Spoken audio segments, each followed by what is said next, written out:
And stopping by the carne asada, once the Los Angeles Dodger, always the Los Angeles Dodgers, kind of the approach, right? But former specialist Beimel stopping by the carne asada today. Joe, how you doing? I'm doing great. How are you guys doing? Doing all right. We're stoked to have you on because we're going to talk not only all things baseball, but we also low key like, well, not Alysha, but Juan, Roger, and myself low key like pro wrestling. So we may go off the beaten path a little bit and discuss some gimmicks. But in the interim, the first question I had for you is, how does it feel like to wake up every day to be the dude that owned Barry Bonds? It's funny. I did a podcast recently with Canon Sports, and they brought that up, and I hadn't really thought about it in a while, but it's always an honor to be known as that guy. I mean, he was probably the greatest player that's ever played the game. I know there's some controversy around that, but I just always enjoyed coming in to face him because I was a Pirate fan as a kid, watched him play a lot. And then, being able to go out and try and get him out was kind of surreal for me. And for those of you who don't know, Alonso, let's give him the numbers. Yeah. Bonds was 1 for 16 against Beimel. So Joe owned him. Yeah. 100%. 100%. I mean, that if there's something that belongs on a coffee mug, or as my wife says, my proverbial coffee mug collection, that's something that belongs on a mug. I owned Barry Bonds. And I mean, listen, I mean, at the end of the day, I mean, I know some of our listeners are old enough to have seen Barry Bonds play. I was old enough to see him play, and I know there's some people that are way too young to just have not understood the lore that was Barry Bonds as well, which is also insane to say. That's making me feel really old. But for those people that don't understand, how intimidating was that dude when he came up to the box, even if you knew that you owned him? How intimidating was that for you as a pitcher? Well, it was just crazy because he was so big. He just looked like a comic book like superhero. I mean, he just filled up the box. Muscles are popping out from everywhere. And I mean, that he has, at the time, between 500 and 700 home runs. So, at any point he can take you deep. And I think for myself, it was kind of like, well, I mean, at any point he can take me deep. So he's done it to a million people. I might as well just go after him and stay aggressive with him and throw him some strikes. I mean, it's anything that I always bring up. Oh, go ahead. I was going to say also, he's basically the reason why my wife wanted to marry me, because we were in San Francisco, and I came in like a night game or whatever, and come jogging into from the bullpen to get him out, and I think I strike him out on like 3 pitches, and she's in the stands. And then the very next day we had a day game. Same thing happens. I come in. I think I strike him out on like 3 pitches again. And I think it was that moment where she's like, "Oh, I think I probably need to marry this guy." So I credit him with that as well. Thanks, Barry. Yeah. Yeah, exactly. Hey, Joe. To follow up on Bonds, I got to ask you this. I know he's an intimidating dude. He's huge, but the damn body armor that he was allowed to wear. I mean, is that fair? I mean, the guy can literally stand on top of the plate because he's got that elbow guard, so he's not afraid of getting hit. I mean, I've always had a problem with Major League Baseball allowing these guys to go up in full body armor, and you, the pitcher, you guys don't have that same advantage. Yeah, I mean, it's I've played with guys and played against guys where they just use that thing to like maneuver. If a ball was in, they would just turn, stick their elbow out, get it off the elbow. It is a little ridiculous, I mean, with Major League Baseball kind of taking away the inside part of the plate. If you throw anywhere near somebody, you're getting a warning or getting even suspended for not hitting somebody. It makes it a little more difficult to really control the inner part of the plate. And one, not only throw strikes in there, but you've got to be able to throw balls in there as well. You can't like be afraid as a pitcher, like, oh, if I get too close to this guy or hit him, I'm going to get suspended. So it really gives, I mean, it wasn't necessarily like that back then, but not being able to, I wouldn't say cause fear on the inner half, but let people know that you're going to go in there and you might come in a little too far and you might hit them, definitely changes the game. And when you're able to just have this huge piece of foam and plastic that just absorbs it on your elbow, it makes it a little tougher for sure.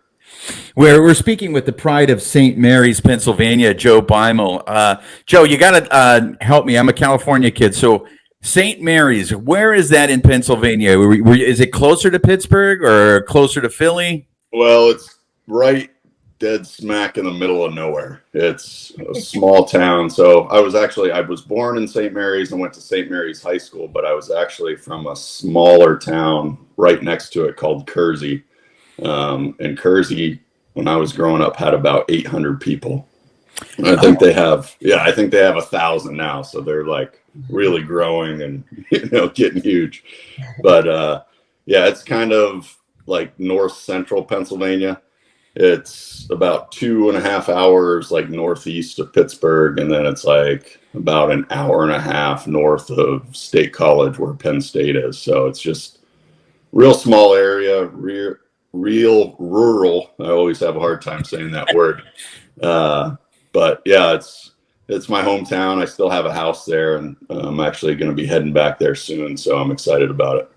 So the Pirates were the team to follow then as a kid. You mentioned you were a Pirates fan. Is it because the Phillies suck or you just hated Michael Jack Schmidt when you were growing up? Well, Pittsburgh was a little closer. So the area where I'm from, everybody's Pirate fans, Steeler fans, Penguin fans. That side of the state where Philadelphia is just like a totally different place.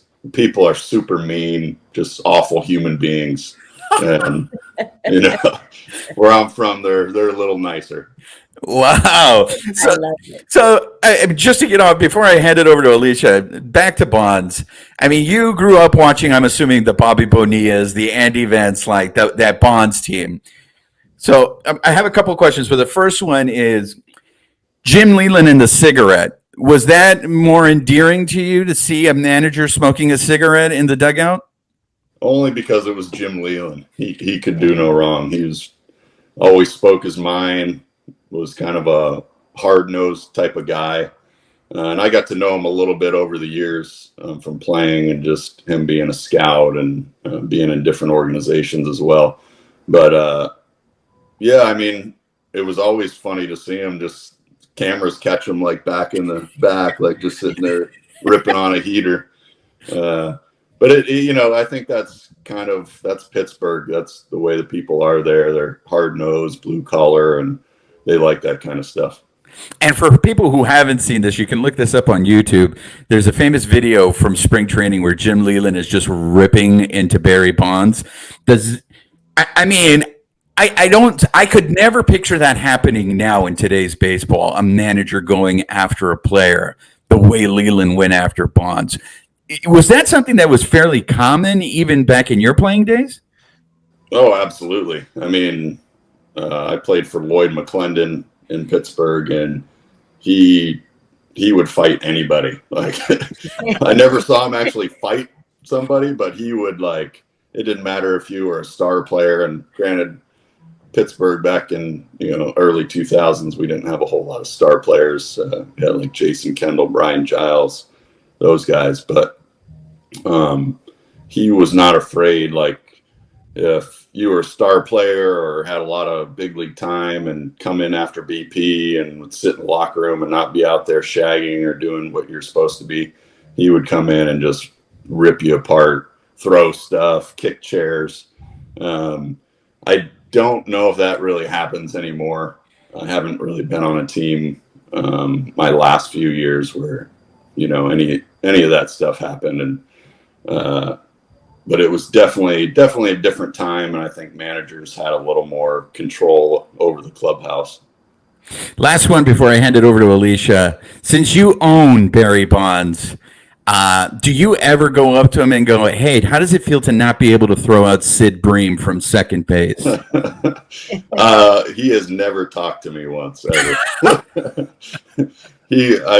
He's just not a very approachable guy. I think that's why he's having a lot of issues now with getting in the Hall of Fame, and obviously the whole performance enhancing drug thing. But I think there are guys in the Hall of Fame who have used that stuff. So I'm of the belief if you're going to keep one out, you got to keep them all out. So I don't see why he's not in there. But I think that was the issue, was he was just, not a nice person. He didn't treat people very well, and he didn't treat the media very well. And now it's, coming back to kind of bite him a little bit. Go ahead, Alysha.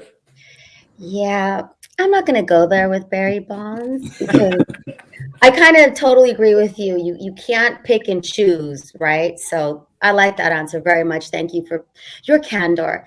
I wanted to talk about, okay, you brought up the 2000s when you were active, when you were a Dodger. Thank you very much. You had your own bobblehead. Very cool. That's a very small number. So I think that's definitely worth mentioning and reminding everybody.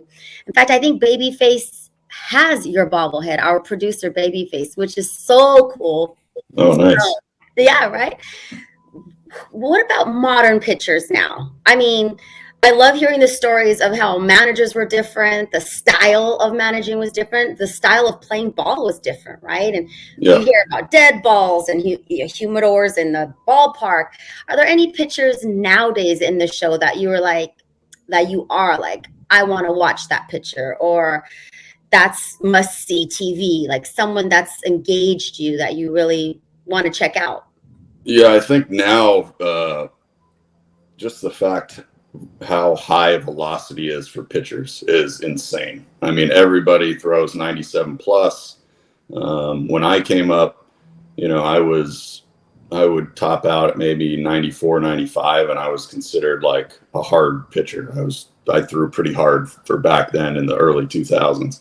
Now I think the average fastball is, close to 94 miles an hour. So I really like that. I like that they're hard throwers. I mean, I feel like pitching quality has suffered, and all the teams are just grabbing anybody who throws hard, putting them in the big leagues. And the command's suffering a little bit, a lot more walks, but with that, a lot more strikeouts. But I love watching the guys like the relievers that can just come in and throw gas and throw the ball by people, because it's something I've never been able to throw 100 miles an hour. So, and I've tried everything I can to do it, but just have never got there. And, to be able to see multiple pitchers every single day come in and throw, and now guys they're not just touching 100, they're like living at 100, and they're throwing 101, 102. There's a college kid in Tennessee who's throwing like 105 regularly. And I like that just because that's really fast, and not a lot of people can do it. So those are kind of the guys that I enjoy watching. And then some of the starters like Max Scherzer is always fun to watch. And even Kershaw is fun to watch, even now that he's not throwing 97 like he was when he came up and I played with him. But those guys that are, been around a while and they're still on that superstar level as a starting pitcher, they're always entertaining. Any thoughts on Ohtani? I mean, there's a lot of people who are throwing out like our kids, not only do they have to play travel ball all year long, but now they've got to bat and pitch. Any thoughts on that? Well, what he's doing is insane. I mean, it's like, I don't think people understand how hard that is, because, you're in Little League and everybody pitches, everybody plays in the field and hits or whatever, but to do that at the big league level is just absolutely insane. I don't know how he does it. I don't know how he lasts the whole season. I know just being a reliever, in 2007, I pitched in 83 games that year with the Dodgers, and that was a lot of freaking games as a reliever. And I'm coming in and getting maybe one guy out sometimes. And this dude's like playing every single day and starting, going 6, 7, 8 innings. It's just mind-boggling at the way he's able to do that. He's just a human that, you know, there aren't many like him, and I don't know if there will be many like him, you know, after this. So like he's special. You don't think it's going to be the norm? Okay. Yeah, I mean, I don't think he's, you know, I feel like Babe Ruth was like that from what I've been told and what I've read. But then he just transitioned into being just a hitter, and Ohtani's still doing both and doing both very well. So there haven't been really anybody before him, and I don't know. It might be a trend that people want to do, but it's way harder than I think anybody realizes. It's more like good luck, right? Like try it. Go ahead. Yeah, absolutely. Yeah, give yourself more of a chance to play and provide value. That's always good, but and you know, hopefully it'll get some kids dreaming that they believe they'll be able to do it, and maybe you will see more people be able to do it. But most of me thinks that it's going to be he's going to be one of the very few. Well, you've had a pretty successful career and a long career. You've played with a lot of teams and with a lot of players. Would you subscribe to, so there are some people who go after players who went vegan or use diet to take care of their bodies in all sports, right? We're seeing it with LeBron and Tom Brady. Mm-hmm. And recently there was this little kind of not a real beef, like a West Coast, East Coast beef, but I mean, they were going after Mookie Betts saying, oh, he's vegan. And that's why he, you know, had a slow start. And even one of the Angels pitchers went after him saying, we've got Babe Ruth and you've got the vegan starter. So do you subscribe to any of that? Or are you old school, or do you always follow the trends? How do you do it yourself? Oh, I do a lot of stuff. I mean, I'm still doing stuff. I have a daily routine that I do every single day where as soon as I wake up, I do some breath work where it's like Wim Hof breathing, take like 30 deep breaths, exhale on the last one, and then you hold it for as long as you can. Once you feel the need to breathe, you breathe in, hold that for 15 seconds, and then you do another round. And then I do red light therapy. I have like these big panels of like red lights and near infrared lights. That's good for a lot of different things, a lot of different health things. And then I get in like a 35-degree ice bath every single morning for like anywhere from like 6 to 10 minutes. But I do this stuff like every single day, and it's just become part of my routine.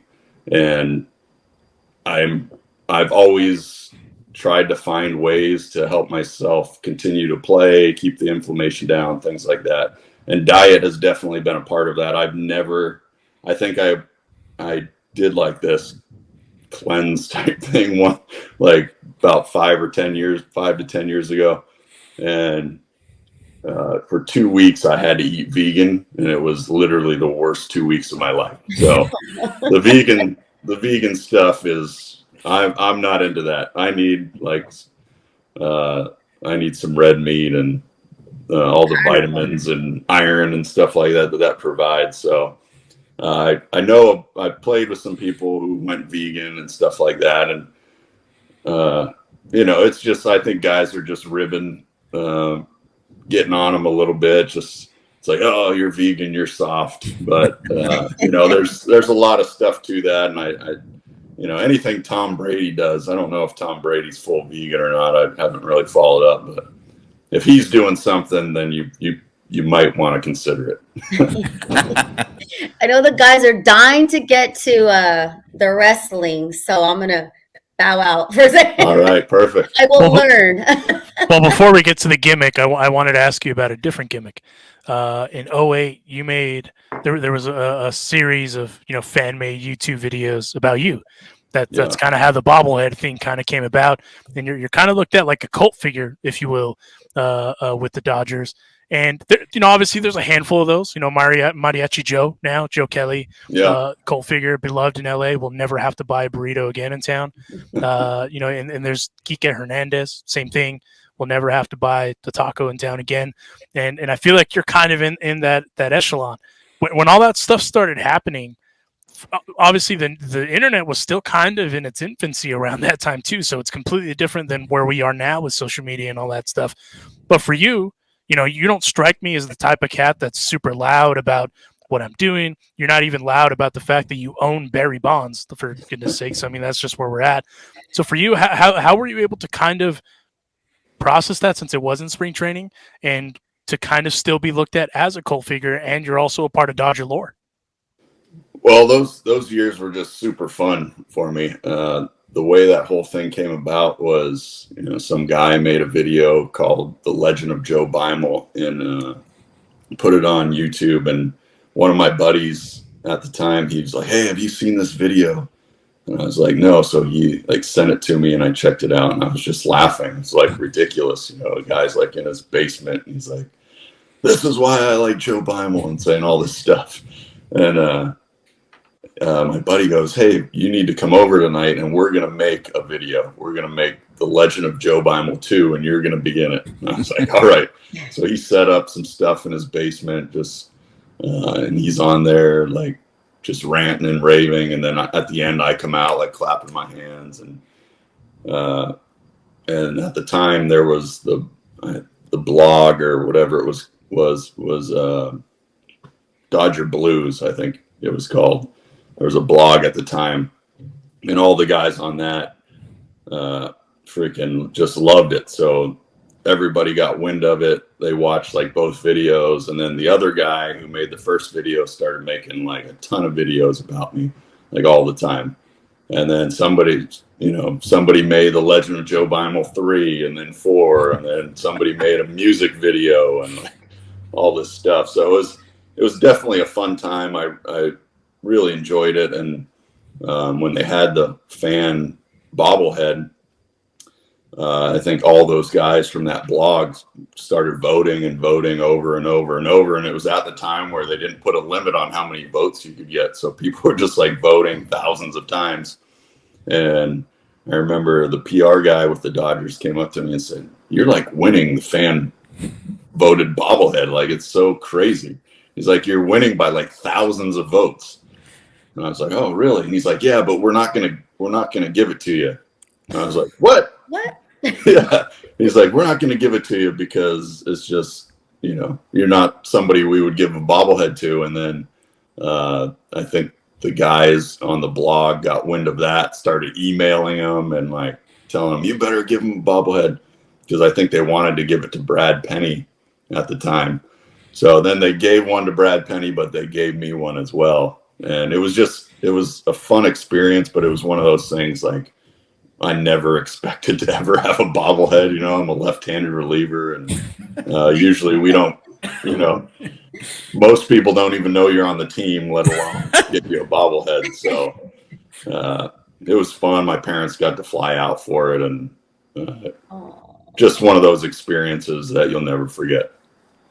No, and you know what? I mean, I'm a bobblehead collector. Juan is not, because he thinks they're toys. But that's a story for another day. I'm a grown-ass man, Joe. I don't need toys. I'm a grown-ass man. The irony, though, is as we kind of go from one gimmick to another, a little bird has told us that you are a giant Randy Macho Man Savage connoisseur, if you will. Ironically, as well, by the way, as Juan is a grown-ass man, is wearing a Randy Macho Man shirt. Yes. All right, Joe. Joe, before you go in there, it's just a theory that we have. We don't know. So, but I want to show you a couple of things. First of all, I am wearing the Macho Man, from his, in my opinion, his peak days. But I want to show you something, and then you tell us whether our theory is right.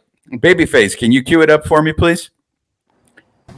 Yeah, Macho Man Randy Savage, Intercontinental Heavyweight Champion, was in a state of shock when Ricky the Dragon Steamboat came back here. But this time, in front of the largest audience in the world, not only will I embarrass you, not only will I put you down with the 1, 2, 3 count, but I'm gonna put you out of wrestling for good. Yeah, Dragon, I am the Lord and Master of the Ring, and you're gonna find that out one athlete to another right now. You can't get with me, no. History beckons the Macho Man, yeah.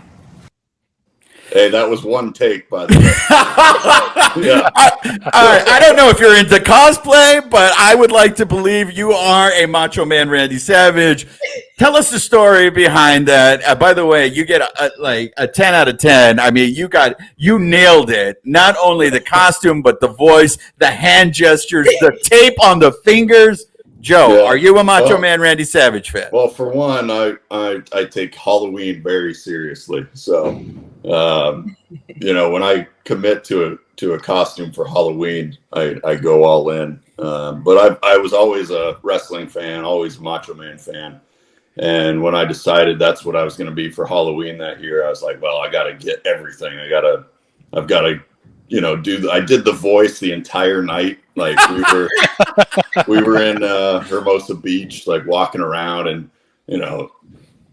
as you can imagine, when you're dressed up like the Macho Man, everybody's like, "Oh yeah!" They're all like walking around, like, so you got to like, engage them and talk like the Macho Man. So I did it like the entire night.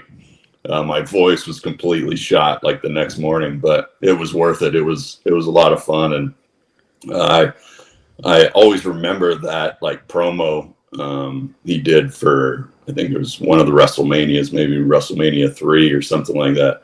And and so I just learned it. I watched it a couple times and kind of memorized it. And then my wife got the phone, and I just did it one take. I was like, oh wow, I did that.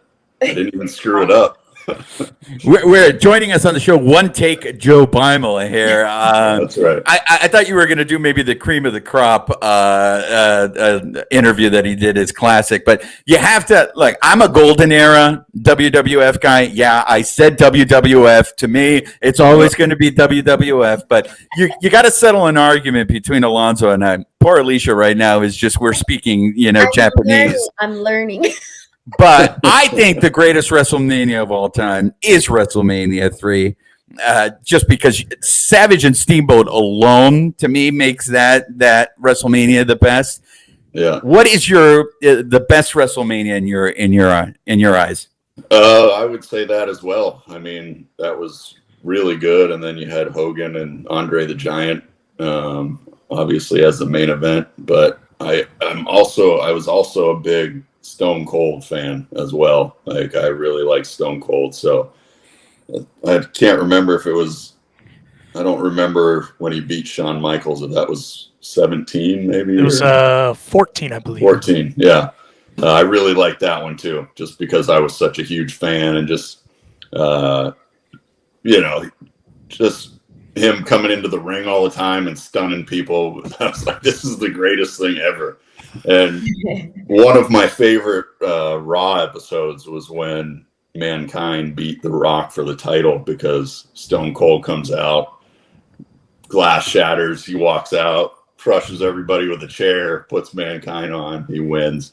And I remember I was at my house. I was living in St. Mary's at the time, and my wife and my kids, I think they were in bed. And I'm just downstairs like, yeah, like trying not to like scream. I was just like silent screaming, oh my God, this is the greatest thing ever. Joe, you have to answer this for me, just because I know we have some listeners that are fans of the Pukester, and for me, I just can't stand the guy. Only just because, I mean, for him to never drop a match, the Savage, to me is just a perfect microcosm of who he was in the business, and that's why I always say Ric Flair was better than Hogan, because Flair understood that, hey, if you lose every once in a while, there's an element of suspense, but when the guy drops an elbow on your throat and you get up like nothing happened, I think it's BS. But just for our listeners, can you just tell everyone how horrible the pukester is and how he couldn't even hold Savage's jockstrap in the golden era? Yeah, I mean, I as a kid, I liked him just because I didn't know any better. I was just a little guy. But then once I got older, I mean, honestly, he did nothing that was. He cut good promos, I guess, and had like the vitamins and saying your prayers and all that stuff. But if you watch like his wrestling technique, it just wasn't very good. He didn't do anything. Like, you're gonna drop a leg on someone that puts him out for like the whole match. Like, come on. Well, it's like with Stone Cold, right? Like, take a pile driver and you kick out, but you have the big leg, just freaking, you're done. So once I got a little older, I wasn't as big of a fan when I, kind of knew wrestling wasn't real. And, well, it is real, but I mean, breaking news, everyone. It's staged. Obviously, they know who's going to win. We won't say it's not real because those guys freaking get their butts kicked, and it's hard to. Don't say that. Rest in peace to Roddy Piper. What's that? Don't say that. Rest in peace to Roddy Piper. I mean, I remember when Bill Maher made that mistake, and Piper went after him. Yeah. So, but even like you were saying, like Stone Cold, freaking bruises. Stone Cold didn't really do anything crazy, and yet I feel like he was way better than anything that Hulk Hogan did. And he himself has said, I was a limited wrestler. I didn't do anything crazy. Kind of his set list, for lack of a better term. Like, what he's going to do. He did it again at this last WrestleMania, and still gets in my opinion, a way louder pop than Hogan ever will. Yeah. And he's kind of similar where he doesn't do anything. Like you said, like he's not flying off the ropes or doing flips or anything like that. But I mean, his finishing move is phenomenal. Like, to this day, I would just love to be able to just give everyone stunners. And then he drinks beer, he drinks beer and slams the cans. And I think his gimmick was a little more impressive. And that's why he was, for me, that's why I liked him more. I just loved everything that he did and all the promos. He was really good at that. So, with wrestling, that's one of the beautiful things is you can maybe not be the most talented wrestler or the most mobile guy or flying around, but if you can talk and you can come up with something like he did, you can have a lot of success in that business. I will say, I wanted to know, did you walk around doing I Am the Tower of Power promo for Halloween? Because that's one of the greatest promos ever, and I really hope that you just said that to people, and people were like, what the hell is this guy talking about? Yeah, I did not do that one. I also got the people would be yelling like snap into a Slim Jim. I'm like, I'm not that Macho Man. Do you not know anything? Like, you don't see me with the whatever tassels? The stuff's called. Yeah, the tassels and stuff. And like the hat and all that. I'm the other Macho Man. I'm not the Slim Jim Macho Man. That's when you know he's a real fan, because he distinguishes the difference there. And for those of you who don't know what we're talking about, he's the tower of power, too sweet to be sour. Oh. So we're going to go ahead and put Alysha out of her misery and just end the wrestling talk right there. But I just want all our listeners to know that Joe agrees that Savage is the greatest wrestler. Alysha, go ahead. And real quick, before we throw to Alysha, for the record, WrestleMania 10 is the best of all time. No battle. Alysha, go ahead. I'm writing everything down. I'm going to have to go find these matches and compare and learn. And honestly, speaking with Joe and you guys hearing this, I feel like I missed my calling. I should have been a wrestler. Women do it too, right? Are there any female wrestlers that you will at least tolerate? Do you have any that you're a fan of, or was that just way past your time? And I'm talking all three of you. Well, even back then there weren't many female wrestlers back in that era, but there was like Wendy Richter. I think was her name. She was always probably the champ, and I think she would always wrestle like the Fabulous Moolah. But they were like the only two. And then there was like, Glow Wrestling. I remember that. Oh yeah, Gorgeous Ladies of Wrestling. Yeah. And didn't Jeannie Buss have something to do with that? I'm not sure. I think she did. They did like a Netflix series. I watched part of the first season. I haven't watched the whole thing yet, though. But I appreciate that. Yeah. Now I'm too old, but had I watched, you never know. We could be having a totally different conversation. That's right. Go ahead, you guys. Don't let me stop. I'm enjoying all of this and I'm learning it. And I do love that you take Halloween seriously. It's my favorite holiday. I love Halloween. Guys, Juan, Alonso, have you ever dressed up as a wrestler? If I did, I didn't go full out like Joe. I mean, that costume, I'm telling you, the tights, I mean, that robe, was that custom made for you, Joe? Or how did you find that robe? Because that robe was solid. I found it on some website, maybe a wrestling website. I found like the boots and stuff like that all on like a wrestling website. I think the robe might have been made by somebody on like the website Etsy or something like that. Oh yeah. Yeah. So nice. That were as well. I dressed up twice. I dressed up as La Parka, full La Parka garb. Wow, La Parka! Yeah. You did a La Parka reference right there. Did the dance and everything all day. But I was a kid. I was like maybe like 10, 11 years old. Yeah, and right. You were like 22. I wish. Because then I'd rather do that than some of the dumb costumes I've done as an adult. And the other time I dressed up as the corporate Rock when he was wearing the Versace silk shirts and all that stuff. Yeah. I wore like a bunch of gold like fake rings and like the fake the glasses. Did the eyebrow thing all day. That was a good time. Probably I can't really as much anymore. I've been in a couple Joe Kelly tussles, so I don't think my eyebrows do what they used to anymore. But yeah, no, and I tried to dress as Stone Cold once. This is why I brought it up. But I'm not bald. I have thick native hair, and that was a lost cause. But I did go around saying Jesus Christ and son of a bitch all day at school that day, and I got in trouble for that. Well, I mean, this is a Dodger-centric podcast, so we have to talk about Joe's time with the Dodgers, and in 100%. Particular, Joe, that 2008 season that you had. I mean, you had an ERA of 2.02. I mean, you just killed it that year. There's a couple of things I want to talk about that season, but first of all, I want to start off because I see that you have your luscious hair up in a bun right now. But when Joe Torre was managing the Dodgers, he had that rule that you had to cut your hair. Is that true? Yeah. So it was kind of a weird situation because he didn't really have the rule to start like spring training or anything.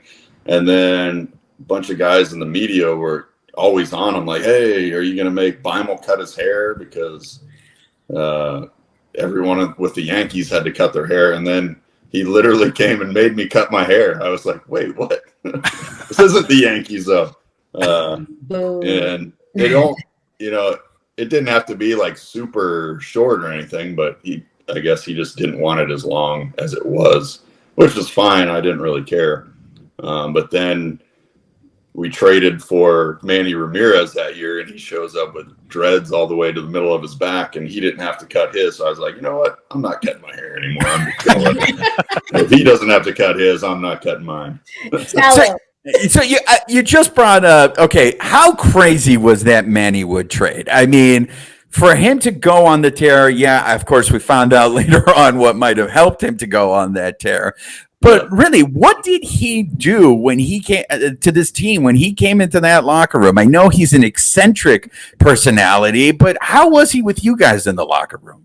He was great. I mean, he was on his best behavior. I know he had some issues before that. When he was in Boston, I think he had a couple run-ins with some people or something like that. But when he came to us, I mean, he was great in the clubhouse. Pretty sure he didn't know my name the whole year. Once he got there. What did he call you? What did he call you? He just called me Lefty. All right, you have no idea what my name is, do you?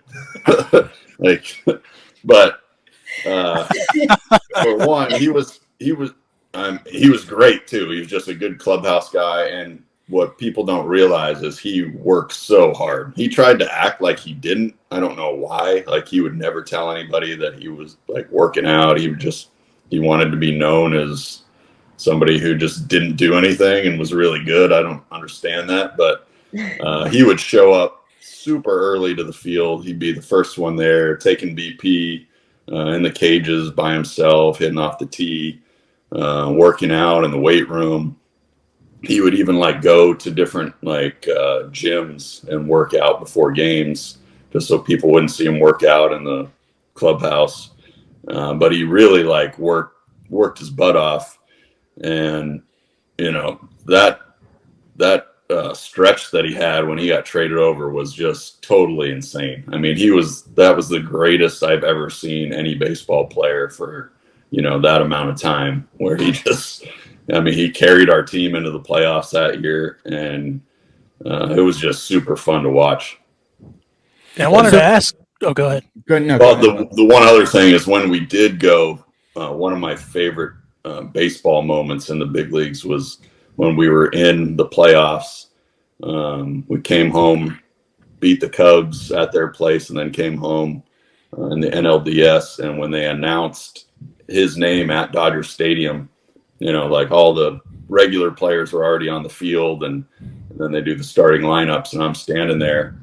And when they announced Manny, it was, you know, everybody's cheering for everyone. But then when they announced him, it was like loud cheers, and then it got super loud, and then it was just like on the field, you just heard this like that's what it sounded like. It was so loud, and it felt like the whole stadium was like going to crumble on you. And it just gave me the goosebumps, and that's, to this day, is one of my favorite baseball experiences in the big leagues. And wanted to ask you, because that clubhouse also didn't just have Manny Ramirez. It had obviously you. They had the likes of Greg Maddux was there, who I've heard is a great clubhouse guy, and I've heard some incredible stories about that dude. Obviously, Kershaw made his debut that year, so he was there. But as far as like the clubhouse dynamic, I mean, you guys, you know, obviously this current stretch that the Dodgers are on, they've had superstars, but that clubhouse had superstars too. And I feel like the vibe at the time was still pretty loose, especially with some of those guys that you had, like I mentioned, like the Maddoxes of the world and the Russell Martins of the world, and some of those guys. The overall, how would you kind of rate that clubhouse out of all the clubhouses that you've been in during your long career? Oh, it was fun. All those teams were really fun. We had a great group of guys. You know, that's when Russell Martin, Andre Ethier, Matt Kemp, James Loney, Jonathan Broxton, all those guys came up all at once, and they were kind of younger guys on the team. So we had like a really good mix of like younger guys, veteran guys. You know, we had Nomar, we had Jeff Kent, who was just mean as you can even, as he comes off. I still to this day, I think that was a whole act. Like, he was just a super nice guy, but to keep his edge, he just had to act like a jerk. But I always respected him. I always thought he was a good dude. But yeah, we had all those guys, and it was just a good blend. And anytime you're winning, like, baseball is fun, you know? And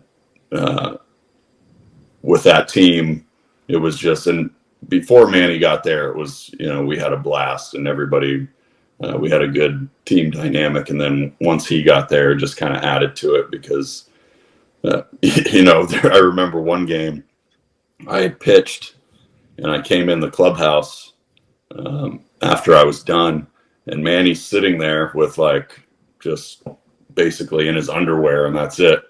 And I'm just like, hey, what are you doing? He's like, oh, I'm out of the game. And I was like, I don't think you're out of the game. Like, you're still in. Like, did somebody say you were out of the game? He's like, no, I always just come out in this inning for like defensive replacement. And I'm like, yeah, but I don't think you're out of the game. And then somebody comes running up, and they're like, hey, what are you doing? You're still in the game. And he's like, oh, geez. And then he starts getting dressed again, but no, like, not fast. So he's just like taking his time, putting his stuff on. And I'm just sitting there and I'm looking at the TV, and like the inning hasn't started because they're waiting for a left fielder. And he's just like, hey, you gotta look, the inning's about to start. Like, you gotta get out there. So then he's like, oh, geez. So he gets going. His belt's still undone. He's running out to the field. And I remember, because it was a long time, it was like probably 5 minutes with nobody out there. And he comes like jogging out, and the whole crowd just freaking goes crazy. Like, Jesus. Of course they do. Of course. But it was just, he provided fun things like that, where if anybody else did that stuff, they would have been, benched or thrown off the team. And he was just Manny being Manny. So it was hilarious. Joe Beimel here for a few more minutes. I actually have always wondered this about Jeff Kent. So do you really think that was an act? Because he was as roughneck as it got. Yeah, I mean, he was like that at the field. So here's a story about him is, I think it was over the All-Star break, or it was an off day. Our families like hung out together. And we were like on the beach all day, like made a fire at night and like cooked hot dogs and stuff like that. And so the next day I go into the field and I walk by him. I'm like, hey, what's up, man? And literally just spent the whole day before with him. And he just like looked at me and didn't say a word and kept going. And I was like, oh my God. But that's just how he was at the field. Like, he was the nicest guy away from the field, and you'd see him like talk to kids, or he'd do like a player appearance and he'd just turn on the charm, and, really nice guy. But once he was at the field, he just like flipped the switch and wouldn't say anything to anybody. And if he did, it was probably he was cussing at you or something like that. And actually in 2008, I was like, you know what? I'm going to go the whole season and I'm not going to talk to Jeff Kent one time. Not one. I'm not going to say a word. See if I can make the whole season and not say anything to him, because I know he won't talk to me. So it's not going to be hard on his end. So I ended up, I made it the whole year. And the only time I said anything to him was, we were in San Diego. There was one of those balls where the second baseman and first baseman both go to it. You go over to cover. The second baseman gets it, makes a long throw. So I'm covering first. I'm running over, and he throws me the ball, and I kind of kicked the bag, but I just barely touched it, and I didn't know if the umpire saw it. So I went back and tried to touch it again. And because I did that, like, the umpire called the guy safe, and, before instant replay or anything like that. So I get out of the inning and I come in the dugout, and Jeff goes, hey, you got the bag the first time, didn't you? You didn't have to go back and touch it again. And I said, yeah. That's the only thing I said to him the whole season. So and then he retired after that year, and then I talked to him a little bit. I think I maybe texted him or emailed him or something. I didn't talk to him on the phone, but just congratulated him on his career and how much I respected him and stuff like that. But it was more of a fun thing for me, just to like see if I can go a full season without talking to Jeff Kent. And I almost made it, but it was pretty close. I feel like that shouldn't count, because you have no choice but to talk to the infielders on the field. Ask you a question. Like, that's the technicality. I feel like you did not talk to him the entire season. Yeah. Yeah. But I will say that's impressive. Yeah, because that's impressive, because, as you know, when you're in a clubhouse, everyone talks to each other, even in passing. And the fact that you did not initiate a conversation on road trips or in the club the entire day, props to you, sir. That's an award that in itself right there. Yeah, I can be super silent. So you wouldn't know it by right now. I'm just talking my head off, but I can also just sit there and not say a word and be completely comfortable with that as well. Go ahead, Alysha. Well, I know. I wanted to know what you're doing now. I love all this, the flashback stories, especially Manny in his underwear. But what is Joe Beimel doing now? Tell us what you got going on. All right. So 2017, I retired from playing. So I played till I was 40. Awesome. And one of my buddies who would catch me in the off season, he was playing independent baseball, And, you know, I had talked to him about coming up with like a training facility for baseball players because when I was playing, you know, you got to go to the weight room, you got to go here, and then you got to go throw. So you got to go to a field, and then, you know, you got to find some place that you can throw off the mound and do all these things. And I was like, what if we just come up with like a facility where we have everything? So we'll program the guys, their full warm-ups, their workouts, their lifting, their throwing. We kind of specialized in like guys who needed to throw harder, get more velocity, things like that. So we started that in El Segundo at a place over there, and now we moved to Torrance. We have our own building and stuff like that, and it's called Beimel Lead Athletics right here. And then we were doing it for a couple of years here in LA, and one of the guys who trained with us, his name's Cody Decker. He played a long time in the minor leagues, got a little big league time with the Padres, but he was going to El Paso, Texas, and he wanted to bring he was working for a nonprofit there, and he wanted to bring our facility there. So about 2 years ago, I would say, we started, maybe a little over 2 years, we started a facility there as well. So now we have one here in LA, one in El Paso. And we just I kind of go back and forth from each place, and in LA now. But last year, I actually, just from like training, because I never stopped throwing, never stopped working out, but from training in our facilities, I started like throwing harder than I did at any point in my 30s. So I was like 44 last year, and I was throwing up to like 95. So I was like 93 to 95, and I hadn't thrown that hard in a really long time. So I was just like, oh man, do I have to come back and play again? Like, I feel like I kind of do. Like, I didn't miss playing. Like, it wasn't about that. It wasn't like, man, I have some unfinished business or something like that. You know, I'd played 20 years professionally. So when I retired, I was kind of done and didn't really miss playing. But I came back last year. I signed with the Padres at 44, and I went to Arizona for like a couple of weeks because I was like, I don't know if I'm even going to enjoy this. I don't know if I'm going to like playing. You know, I might just hate it and want to go home. So I went to Arizona for a couple of weeks, and like the first day I was there in the clubhouse, I'm like, all right, I like this. This is fun.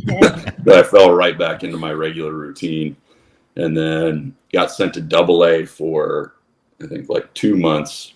And that was kind of crazy because, you know, I'm playing with kids that are my oldest son's age, and like even some that are my daughter's age, and she's 20. So I was just like, this is great. Like, I can be these kids' dad, and they're my teammates. So went there for like 2 months, pitched really well, went to AAA. And AAA is in El Paso, and I was living in El Paso. So it was perfect, and pitched pretty well there, and thought I was going to get called up. But the Padres had like that epic collapse last year, and I don't know if they wanted a 44-year-old to come in and try and be their savior, but so it might have looked bad. They might have been like, oh wow, things are going really bad over there. Like, this guy in. So didn't get called up, but I had a blast. It was super fun. It was like one of the most fun seasons I've ever had playing. Just simply because I had no pressure on myself. I was able, you know, there was like a couple games where I'd give up a homer or something, but I'd come out of the game and be like, oh wow, that was really fun, you know. And that didn't happen when I was younger. It's like, oh my God, I gave up a homer. That's terrible. But you know, I didn't have that pressure, and the only thing going into it that I wanted to do was just enjoy it and have fun, and that's what ended up happening. That is so epic. The legend of Joe Beimel. That's what you should have named your facility. Awesome. Well, we can always do a rebrand. There you go. And there you have it, the Legend of Joe Beimel. We're gonna end the show the way we end all of our shows, Joe. But before I do that, I just want to point something out. I really appreciate your candor and you sharing all these stories. And you mentioned how much fun you had last year. I think we get caught up in the fact that, I mean, the sport is a business, right? I mean, you guys are all getting paid. You guys, this is your livelihood. But I think sometimes we lose sight of the fact that it's supposed to be fun, right? It's a kid's game. So hearing you share those stories of how you guys are in the locker room, it kind of was like, oh, you guys get to be kids. I mean, how aware are the players of this in the locker room? I mean, you have guys like Jeff Kemp, for lack of a better word, that are red asses, and I get it. It works for them. That's what they feel they need to be successful. But then there's guys like Manny who are just like, don't seem to have a care in the world. Like, how aware are the players of like, hey man, let's just have fun? I'd say some definitely are, but not everybody. I think a lot of guys take it for granted. They put a lot of pressure on themselves. It is a business, and it's a business where if you're not successful, you don't have a job anymore. I played for 21 years now, but I've also been released 7 times. So, it is, if you're not doing the job, they'll find somebody that is. And I think a lot of guys kind of get wrapped up in that. They're trying to get their career started and, be known as a good player. So they want to like perform and not realize if you eliminate a lot of that pressure and just go out there, and it's easier said than done just to go out and have fun because, it's baseball. At the end of the day, it's baseball and it is fun. So you just try and enjoy yourself, soak in every minute, and hopefully for a lot of these guys, they figure that out sooner rather than later. And, they're not my age looking back like, oh man, have regrets that they should have done this, should have done that. And, I'm very fortunate and blessed that I don't have any of those regrets. I enjoyed every single moment that I played. And, there are obviously tough days, and there are days, even when I was playing, my last year in LA here, I was living on the beach, which was outstanding. But, you go to the field on like the 4th of July and you're driving by the beach and everybody's on the beach and you're like, oh man, I wish I was over there doing that, but I got to go to the field, So there was maybe 1 or 2 days out of the year where I was like, oh, I don't feel like going to the field today. But so it's like, it is a job, but it's pretty much the most awesome job that you could ever have or ever imagine. No, on the Bleed Loves podcast, we're all about the Dodgers. We're all about LA, but we're primarily also about taco culture. So even though you lived on the beach, we need to know, like, what is your favorite taco and where did you go in LA to get that taco? All right. So I am a total hick from Pennsylvania. So I like ground beef, hard shelled tacos. Oh no! It's my favorite.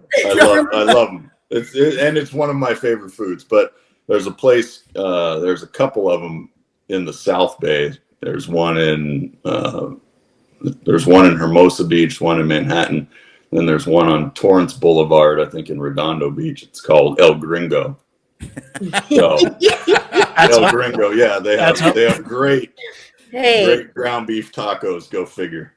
No judgment here. There's their a own. place in Silver Lake that was called Malo, and they had amazing ground beef tacos that they made in like Coca-Cola. So I feel you. Oh wow, yeah. I thought because you said you lived on the beach, you were going to come out with the fish taco, that you were going to be a fish taco guy. No, I'm not a fish taco guy. Just straight ground beef, cheese. And it's funny now because I'm in El Paso most of the time and live there, and like their tacos, they don't put anything on them. It's just meat and like a tortilla, and that's it. And I'm like, what? Where's the cheese? And it's impossible to get a ground beef taco there. So I'll definitely, since I'm in LA, we'll be going to El Gringo at some point. I like how Joe came in with his exceptional slider just out of nowhere. Just caught you broken in the box one. Yeah. You know, the hard shell is I get it. You know, I just had images of Taco Bell and Del Taco, which don't get me wrong, it serves its purpose, especially when you're drunk. But I mean, if there's a taco truck, you have to try, you know, the maize tortilla. It is. I mean, it is a thing. There's a lot of taco spots around here, Joe, and especially on the east side. But I get it. You're in the South Bay, so yeah. I also like one that I've had in El Paso is the El Pastor. Oh yeah. Well, those are really good. That's a more acceptable answer, Joe. Thank you. Yeah. Thank you. We gave you a chance to redeem yourself. Thank you. No judgment. The comeback is always greater than the setback, and he was able to reset it there, and I couldn't be more happy for Joe. Joe, before we set you loose, where can the people find you on the socials if they want to follow all things Joe Beimel, especially if there's a promo incoming? Well, I have an Instagram page that's I think it's just my name, Joe Beimel 97 maybe, where I do most of my social media on there. I'm pretty old now, so like controlling more than one is super hard. doing just one. I've been trying to make like a little more content lately. I actually started a YouTube channel as well recently, so I have a few videos on there. But and then our business is Beimel Elite Athletics and Beimel Elite Texas. I think both of those are on Instagram as well. And then we might have like Facebook or Twitter, but I don't even know how to use that stuff. So it's fair. That's fair. Don't go on it. I'm like 10 years younger than you, and I can barely navigate Instagram. Yeah. Like I had Alysha give me a tutorial yesterday, and even then she kind of looked at me like, "Bro, you're younger than me. Like, what's going on?" But I feel that. I can sympathize with that. Yeah. Respect. Yes. Joe Beimel, thank you for stopping by. Fun fact about Joe Beimel too. He is the only Major League Baseball player to ever wear the number 97. And that in itself also is another accolade. You ignored Jeff Kent for an entire year, and you're the only dude to wear 97 in the show. In my opinion, those are two dubs if there ever is one. Because if they ever retire your number anywhere, you can say you had your number retired. That's right. I think one of the bat boys in LA always has 97 now since I've been on. So.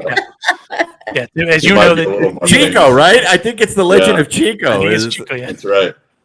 And as you know, they only really give those numbers out to like coaches or to bat boys. So the fact that you wanted to rock that, good for you. Like I respect that. Joe Beimel, go follow him on the socials if you find him. I'm going to go follow him here in a second. Joe, thank you so much for stopping by, man. The stories were incredible, and hopefully we can do it again. Yeah, absolutely. Anytime. I had a blast. Thanks again, Joe. Awesome. All right. Nice meeting all you guys.